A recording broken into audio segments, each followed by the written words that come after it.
আসসালামু আলাইকুম বন্ধুরা। আজকে আমরা একটা পেরিস্কোপ তৈরি করেছি। এটা একটা নীলকমলের মাল্টিপারপাস র্যাকের কার্টুন। এই কার্ডবোর্ডটা দিয়ে আমরা কেটে তৈরি করেছি। তো এখানে আপনাদেরকে দেখাই, একটি বস্তুকে আমি যদি এইদিকের খোলা জায়গার কাছে রাখি, তাহলে এই বস্তুটাকে আমরা এইখান থেকে দেখতে পাবো। যদিও বস্তুটা এখানে নেই, বস্তুটা আছে এখানে।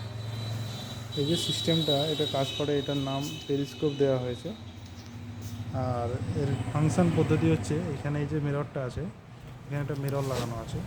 তো এই মিররটাকে আমরা 45 ডিগ্রি অ্যাঙ্গেলে এখানে বসিয়েছি, এই দেয়ালের সাপেক্ষে। আবার এই দেয়ালের সাপেক্ষে এটাও 45 ডিগ্রি অ্যাঙ্গেলে।